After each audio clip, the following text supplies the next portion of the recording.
Powered by Sports Interaction, Canada Sportsbook. Hello, everybody, and welcome back to Game Over Winnipeg. My name is Brady, and I will be your host here tonight. On a night where the Winnipeg Jets win 2-1 against the Arizona Coyotes. I don't even know how to describe this game. A pretty frustrating one, but at the end of the day, the Jets win, so that's the biggest thing that matters here. Sorry, I'm just live tweeting out the show. I forgot to in the little prelude here. Let me just get this done. Sorry about that, guys. A very a very interesting game from the Winnipeg Jets, and a game that is very much like, or what I would have expected from them. I will say before the game, I did tweet out that I have never been more confident that the Winnipeg Jets were going to lose tonight against the Arizona Coyotes. Karel Vejmelka, not Vejmelka, Vejmelka was the starter, and we all know the Winnipeg Jets love to get Vejmelka'd all the time by the Coyotes. He has been an absolute god playing against the Winnipeg Jets, and tonight was not necessarily the case. I mean, he did play well, that's for sure. And the goals that he let in, I would say, were not, his faults. One's a breakaway. The other one is a perfect one-timer on the shorthanded goal from Lowry. We're going to talk about the game. We're going to talk about the goals. But like I said, I did not expect the Winnipeg Jets to win tonight. And it's a good thing I'm not a betting man right now, because I would have lost that bet. But hey, it is March Mania at Sports Interaction, NHL, NBA, March Madness, MLB, and so much more. It's bananas. Sorry, that's in the script. I have to say that. Play Pinata Picks and Minute Madness. Exclusive games with insane odds you can't play anywhere else. Make your next bet with Sports Interaction. Download the app in Ontario. Use the QR code at the bottom of the screen, or head to sportsinteraction.com/SDPN to get started. 19 plus, please play responsibly. Of course, if you have any issues with that, please do consult the resources in the description. That is the most important thing, as I always say. All right. Very interesting game, as I said, here tonight. Let's just start by kind of setting the scene. Obviously, we have last game where the Winnipeg Jets play against the St. Louis Blues, and they get shut out against a team that was one of the biggest sellers at the deadline this year, against a rookie goaltender who is playing in his fourth game, I want to say, who is also from Winnipeg, so of course that happens. And things have just not been going well for the Jets. They are continuing to struggle to score. Their power play, which, as always, we'll talk about. The Jets just haven't been getting things to go their way, and I'll be honest, I think you create your own luck, and I wouldn't say that this is necessarily puck luck, puck bounces, as Rick Bowness kind of alluded to in the pregame show, saying that if you get a couple goals off of some of the shots that go off the post, it's a whole different thing. Here's the thing with post shots. If they don't go in, it's because they weren't going to, because they hit the post. And if it was going to go in off the post, it would have gone in. But I get what he's getting at. It's about the creation of chances. And the Jets have been better about creating chances in the past, few games, ever since their back-to-back against Edmonton. But anyways, that's getting, putting the cart ahead of the horse. That's enough to dwell on there. Tonight was a really important game because the Jets are entering a part of their season where they are about to play a lot of bottom feeder teams, and we know the Jets have struggled against them in the past. Sometimes they can't get going to play against the easier teams. But right now, these teams are about as equal as them. Since the new year, the Jets have been in the bottom 5 of points percentage of all teams. I remember seeing a stat that I think it was Stats Center put out the other day about that. So coming to this game, this was a really important one. And we saw some changes at practice this morning. The Jets had a pregame skate, and Scotty Billick was tweeting out among many others, were tweeting out The lines end up going with the exact same thing we've seen for the past however many games. The Connor Scheifele, Niederreiter, Ehlers, Dubois, Wheeler, Nemestikov, Lowry, Appleton. Basically the same lineup that we've seen since Dubois has come back from injury.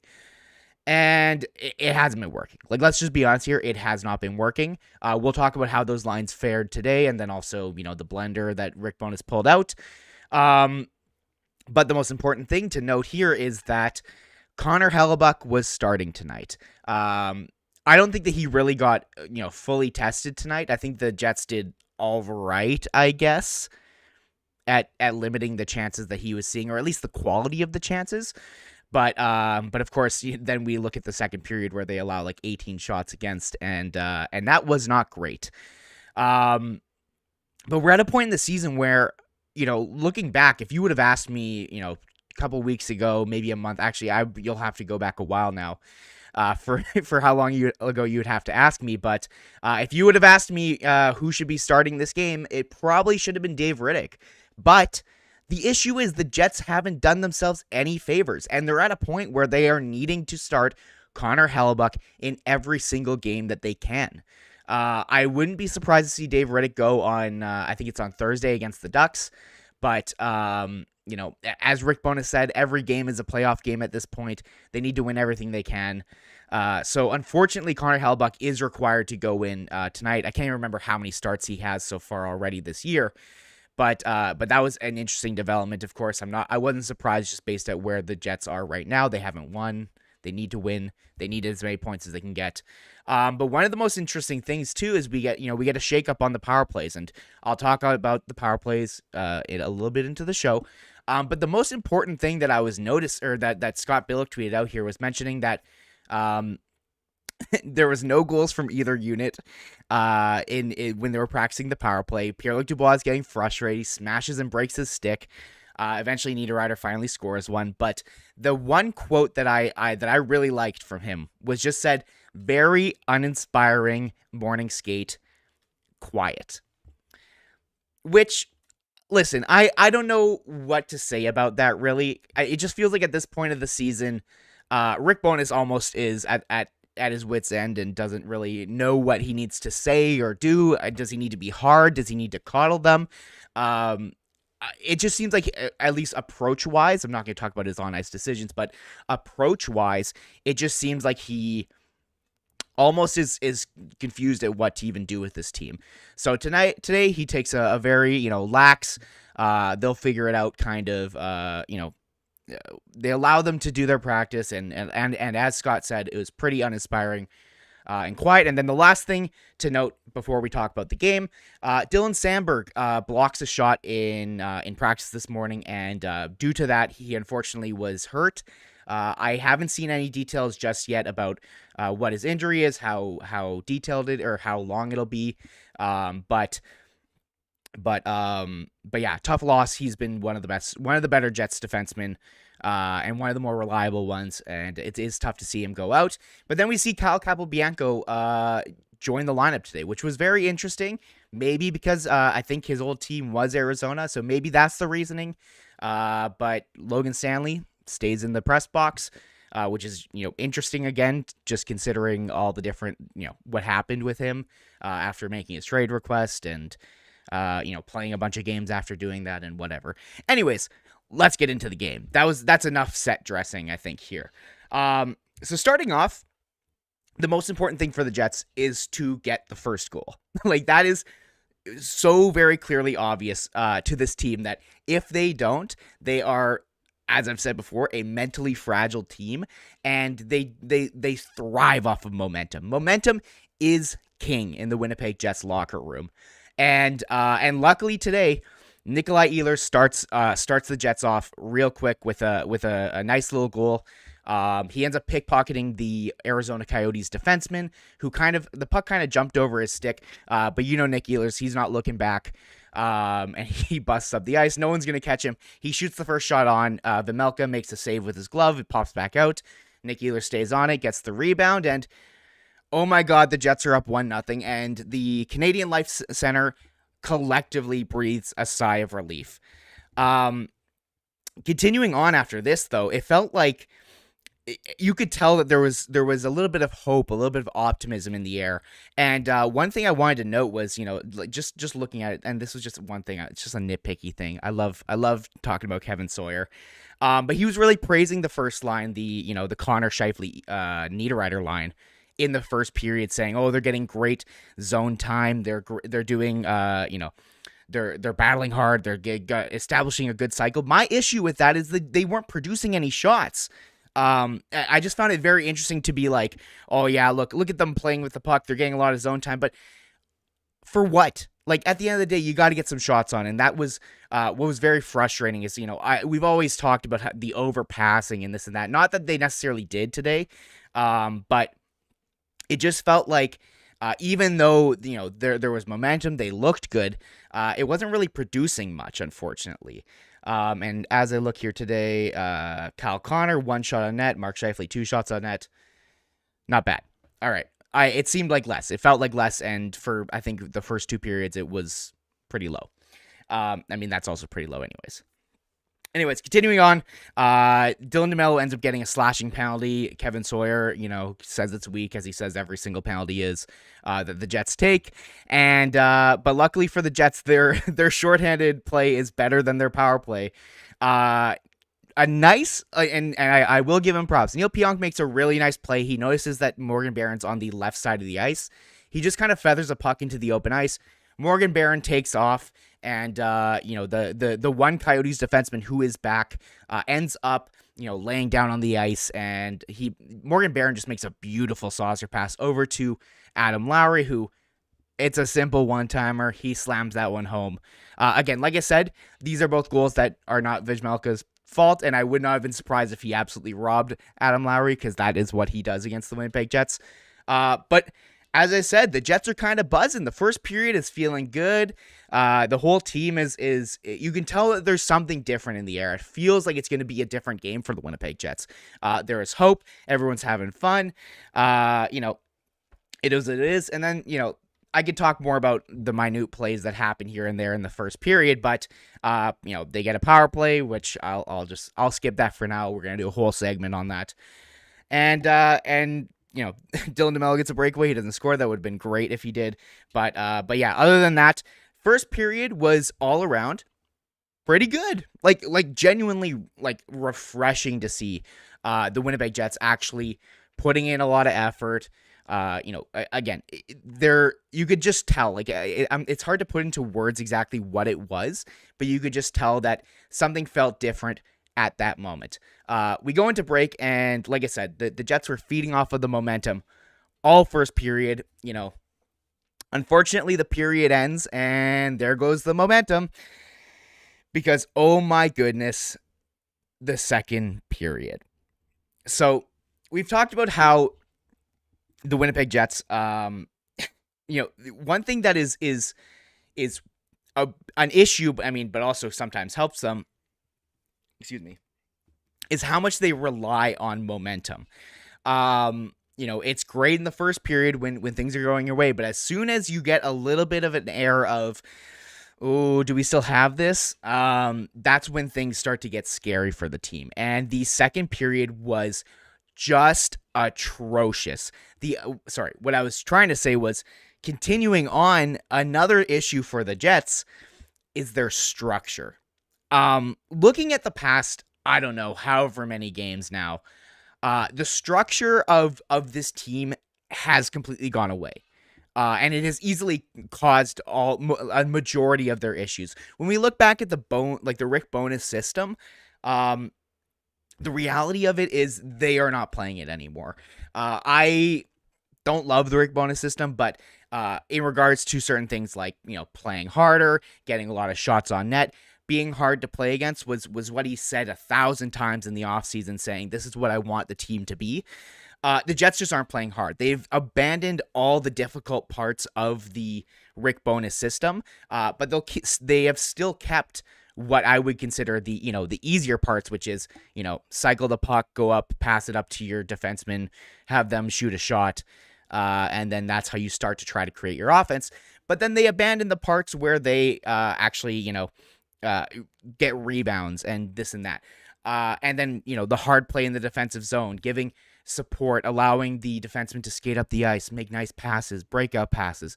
All of the difficult parts that require effort, the Winnipeg Jets have abandoned. And this second period was a perfect culmination of it, where the Jets get outshot 18-3 by the Arizona Coyotes, which I'll give the Coyotes credit. They've been hot. They've been one of the hotter teams in the league recently. They've won.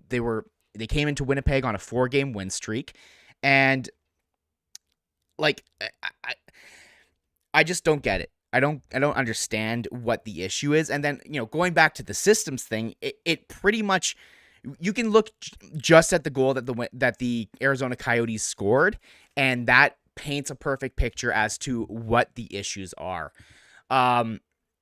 First off, one thing I don't love about the Bones system, and I wish I would have said this earlier in the year, but instead of now when things are not going well, I don't know how much I love the, just let the defenseman, carry the offense, and in the defensive zone, you'll see that they play a lot more man than they do zone or positionally, which leads to weird things where Brendan Dillon is up at the point and Josh Morrissey is up at the point, while Mark Scheifele and Kyle Connor are on the goal line playing in front of the net, but because that's just what happens, unfortunately. But the goal that the Coyotes score here was just a perfect culmination of everything bad happening for the Jets. So the Coyotes end up kind of playing with it on the top, near their blue line. A pass comes over to Clayton Keller, and the first thing that I noticed by far was Kyle Connor. It almost looks like he's expecting Clayton Keller to do some sort of spinorama around him, and so he tries to go on the offensive side of him. But Clayton Keller's in the middle of pivoting, so he's facing the puck carrier who's passing to him. I believe he's left-handed, so he receives it on the left, and then he turns right and just goes right past Kyle Connor. Literally just getting in the way. I'm not asking for Kyle Connor to be a big hitter or to light Clayton Keller up with a big open ice hit. But you got to get in the way of the guy. He literally just did a flyby. He just skated right past him. So Clayton Keller breaks in. He makes a pass down low, and then I can't remember if he carried it or made a pass down low. Regardless, it gets down low in the zone, and then Barrett Hayton is sitting all alone in front. It was very hard to pinpoint. Should Josh Morrissey be back there? But like I said, the way that this Bones system works, he was covering a guy who ended up going to the point. So Mark Scheifele is the guy playing the second defenseman here. And he doesn't pick up a player. He's watching the puck the entire time. He leaves kind of where he was in the ice, a little bit higher in the slot, to go down like he's going to cover Barrett Hayton, which is great. It's great that he acknowledges that that's the spot that he needs to be in. That's fantastic. But he does nothing. He does absolutely nothing to impede Barrett Hayton. He doesn't he doesn't box him out, get in between him and the goalie. He doesn't tie his stick up. And as a wise man once said, if you're not tying the stick up, you're not covering the man. And Barrett Hayton just shovels it in home. And again, at this point, all of the oxygen is gone from the Canada Life Center. Everyone is sitting there in awe. What just happened? Are we about to lose? Are they going to come back? Are they about to score 3 goals on us? We're going to lose 4-2. What's going to happen? Regardless, though, this period was atrocious. Easily one of the worst Jets periods all season. And it comes down to just a lack of structure and a lack of... sorry, I'm just going to cover my phone here. A lack of structure, as well as a lack of chemistry even. The Jets couldn't break the puck out. Couldn't break the puck out. They couldn't even get into the Arizona Coyotes zone. A tweet from Garrett Hole. This is just him at the end of the second period. He puts out, he always tracks the entries and this and that. He says the Jets had 13 controlled entries into the Arizona zone. They had 24 uncontrolled entries, meaning they dumped the puck in, and then they had 9 failed entries, meaning they attempted to carry the puck in, but we're stopped essentially. That is a joke. Like that's brutal to be almost on par with the amount of controlled entries that you had. And again, 24 uncontrolled entries. I wish I had more context to know, what the results of that was, because, either way, either you could be potentially putting in the corner and you're easily, you have a player already skating into the other, with speed on the other side of the ice. They retrieve it. It's good to go. But those could also just be like, I don't have any other option and I'm just going to throw a grenade into the zone where we have, and then we're just going to change like that. It could just be a glorified turnover. So regardless, the puck management for the Jets, the structure that they had, and what has been so obvious for so many games now is that these lines have no chemistry, none whatsoever.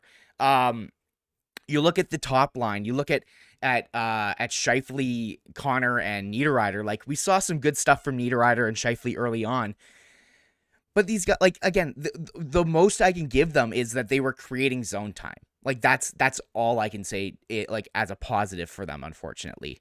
And like the second line, looking like, how many times has Blake Wheeler thrown a pass behind someone? Like, it's just so frustrating seeing these lines together because we've tried and tried and tried, and they just constantly do not work. They don't. Like, it's just been so obvious.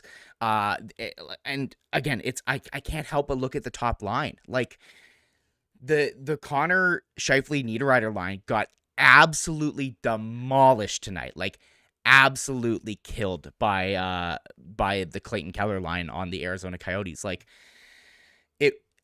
I don't know why that matchup was what Bones put out there. I would have expected Lowry or Dubois or someone who's a little better defensively, but it is what it is. And after that atrocious and awful period, we finally get the blender. The blender comes out finally, and we get basically a centerman swap. So Mark Scheifele ends up playing with Nikolai Ehlers and Blake Wheeler, as well as Pierre-Luc Dubois is playing with Kyle Connor and Nino Niederreiter, which these lines looked a lot better. I would say they looked better. It felt like there was a bit more of a chemistry between Scheifele and Ehlers than there was between Connor and Scheifele. Those two, when they play together, I've said it 1,000 times on the show. Like, it just feels like neither of them wants to try. I will say they looked more crisp today. Kyle Connor had a little pep in his step today, but the guy hasn't scored in 11 games now. Scheifele hasn't scored in the past 5. And like, I don't even know what to say. And they're making Nino Niederreiter look bad, who's been one of the best Jets since joining the team. It's just been so frustrating constantly every single game watching these guys play. And oh my God, if practice lines come out in a day or two, whenever it is that they're practicing next, and we see the same lines we saw at the start of the game, I don't know what I'll do. I don't know what I'll do. I have nothing to say on what I will do. Let me just take a look into the chat here, see if we have any comments I'd like to highlight here. Let's just take a sip as well too. What a bittersweet victory by Lazy KO. I completely agree. Heli post game from Nola Fort. It was a full team effort. Some tough things were said during the second intermission. We have to build off of our third period on this road trip. Yeah. Yeah. I would hope some tough things were said in that second intermission. But let's see. JMO post game. Heli gave us a chance to regroup in the intermission and came out on top. Came out in the third and played a lot better. Trey Wingo says, can't win if you can't, I assume he means can't. Can't win if you can't hold on to the puck. Why did Barron only get 5 minutes of ice time? We're going to talk about Barron as well later. I love that guy. He's so good. Let's just see. Atacam Man says 81 needs something. What it is, I don't know. He's been brutal lately. And then here we go. Rick Bonus quote. What changed in the second? We stopped attacking. We are soft on the puck. They were fighting to get back in the game, and we had no flow. So I would just say that is very fair. And to answer The question from Shailene, do I have a McDavid jersey? I do not. Unfortunately, I'm not an Oilers fan, although I do have many other jerseys from other teams. I don't. I'm not a huge fan of the Oilers personally, and I don't really feel like spending money on a McDavid jersey. If someone gave one to me, I would happily throw it in the collection. But anyways, we're not here to talk about that. If you are here, please do like the stream. I really do appreciate you guys joining me here tonight. Let me take that sip of water I was going to say now. And then we'll talk about the third period. We'll talk about Morgan Barrett, and we'll talk, of course, about the power play.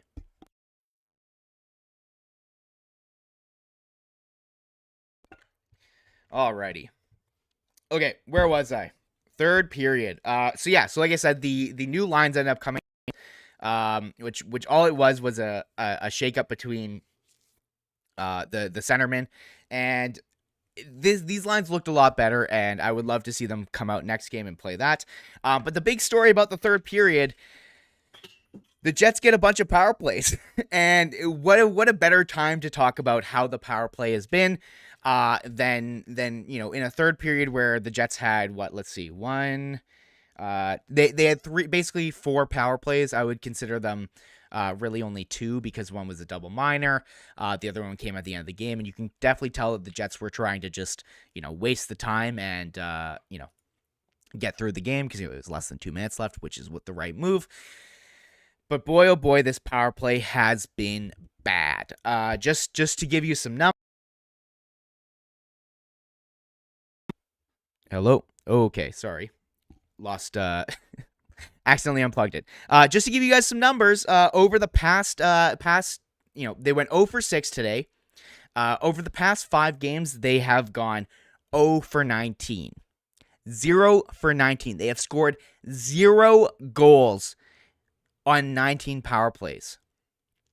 That, I can't even tell you, I can't even begin to describe, it's so obvious because it is literally a 0% success rate. But that's the power play of a bottom feeding team. The Jets are supposedly fighting for a playoff spot. And yet they still can't get scoring out of Kyle Connor, out of not Blake Wheeler, out of Mark Scheifele, Nikolai Ehlers, Pierre-Luc Dubois, Josh Morrissey, Neil Pionk.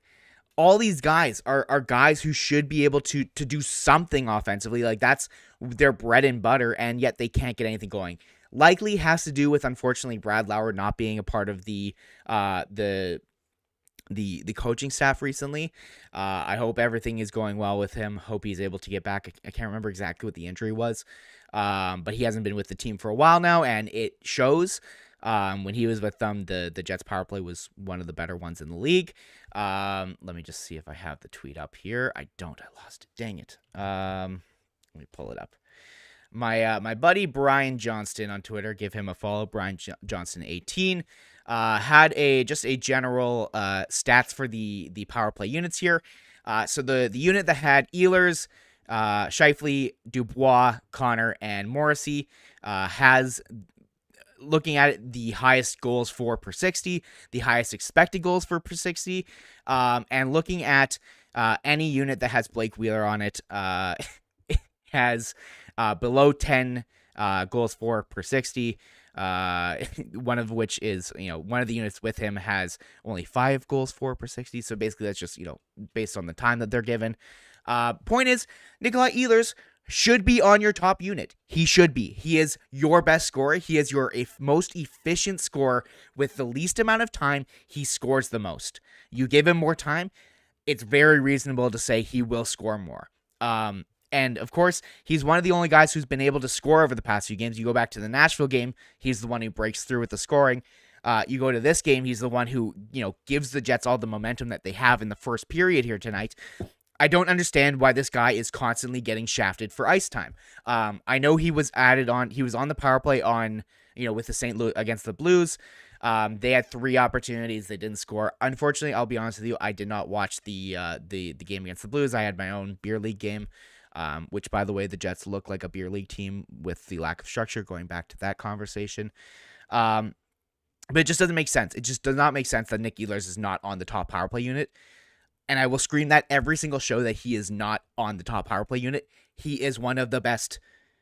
he is the best on the team, and when you get demoted to the second power play, your production usually craters because you're playing with worse players. Uh, anyways, I digress. We got some new power play lines this morning. Blake Wheeler finally taken off of the first unit. Thank God. I'm so sick of seeing him turn over the puck when any slight bit of pressure is put on him. He doesn't have any speed.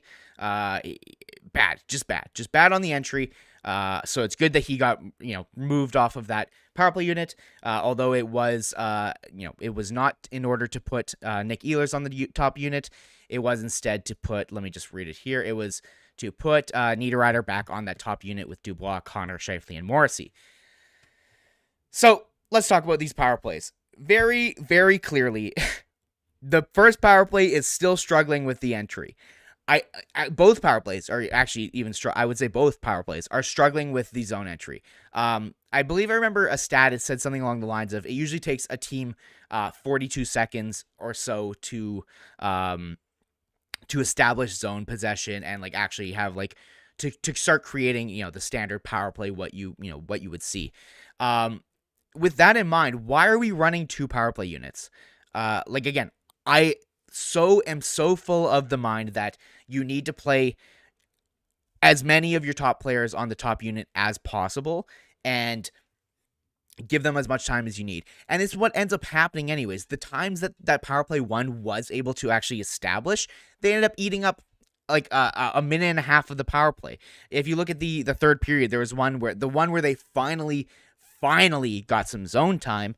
The first unit ended up taking up a minute and a half of the power play, which again, I'm not saying that's an issue, but when you have these two power play units, split up to try and give a little bit to both, it doesn't work. So the one things I will say that I did like about the first power play once it started going, Pierre-Luc Dubois was driving the net. He was playing the net front that kind of who also kind of plays goal line. When he would get the puck there, if he had a lane to the net, he was. I have to stop picking up my microphone. I'm sorry. He was driving the net, which is something that has been so needed by the Jets. So that's my one thing I will say that is good about that unit. I like it. But other than that, they went 0 for 6, and the second unit didn't look much better here tonight either. It seemed like they had this one specific play that they had worked out that they pulled off a couple times on the 4-minute power play where the pass would come across from Neil Pionk over to Nick Ehlers. Nick Ehlers would make a pass to the goal line to Blake Wheeler, and then Blake Wheeler would put it into the slot to Adam Lowry. That's a great play. I like that. But the only issue I have with it is it kind of limits the shots that are going to be taken by Nick Ehlers. I don't mind having, Adam Lowry in front of the net, but I don't think that him shooting that shot in the slot is necessarily I just wish it was someone else taking that shot. I would prefer if it was, I don't know. Again, that's a nice play to have if you have Nick Ehlers on the top unit and you're able to make some sort of play where he passes it down low. It would have to be Scheifele because he's a right-handed shot. And then maybe Kyle Connor or Pierre-Luc Dubois are in the middle. But regardless, it just seemed like once the Coyotes saw it once, they were able to kind of read it and stop it the second time. And like I said, Adam Lowry is just not the most dangerous player in the slot. So it's interesting to see that they are, there was something that was kind of drawn up there. And it seemed to at least kind of work to get some shots off in the slot. But regardless, something's got to give here. Something's got to give. I just don't understand how every single time that we get new power play units, it is it's finding a way to not put Ehlers on the top unit. And I understand he played against St. Louis on the top unit, but it was one game. It was one game, literally one game. We have seen how many games of this other unit or the same basic iteration of it go play like garbage for, however many games straight, and it never got changed. But now, the one time you make a smart change and you don't win, you don't even score in a game, then you just change it up and you never go back to it. So it's very frustrating. It is very frustrating. And just to put a bow on it all, the Jets end up obviously holding out. The last power play that they got was just to, they ended up just kind of trying to keep it, puck away from the Coyotes. And I found it funny that they put out 2 defensemen out there to try and limit chances, but yet Neil Pionk still almost gives a puck, gives up a 2-on-1 to the Coyotes. After the Jets get a kind of a break in, but where Kyle Connor and Mark Scheifele go 2-on-1, Mark Scheifele shoots and misses the net, and then after that the Coyotes again start rushing back up the ice shorthanded, and both of those guys kind of take their foot off the gas, even though, like I said, it's in the last minute of the game, and you are trying to hold on to a 1-goal lead. But regardless, the Jets end up winning, which is fantastic. I am happy. They very much needed, especially against an opponent like the Arizona Coyotes. And I mean, hey, this is the time to make hay. They play who is it? They've got the Ducks. Let's just take a look here. They've got the Ducks on Thursday. They unfortunately then play the Kings, who have been very, very good. But then after that, they have the Sharks, the Red Wings, and then the Devils. So, looking at their next 5 games, 3 of them are against teams that are below the playoff line. One's against the Kings, one's against the Devils. Then they play a big game against the Calgary Flames, which, at the end of the day, right now, the Jets playoffs, playoff odds coming into this game were sitting around, I would say, 75%, based on, I think, a Money Pucks model. And obviously it'll go up after winning, but the Jets are going to make playoffs. Like that's the important thing here. And right now, what I would say is most important is figuring out where the Jets have chemistry. Excuse me. And just starting to get some wins under the belt. Not necessarily like actual wins. Like we need them to realize what works. And by wins, I mean I unfortunately do mean some moral wins, but which will result in wins usually if you're able to play well. But the Jets got to, one, ensure that they get there to the playoffs. 75% isn't 100%, but Nashville has one of the hardest schedules in the league right now until the end of the season. And the Flames are having a mid-off with the Winnipeg Jets, as they clearly don't want to win, don't want to make playoffs. But again, we'll see who ends up making it and crossing that line at the end of the day.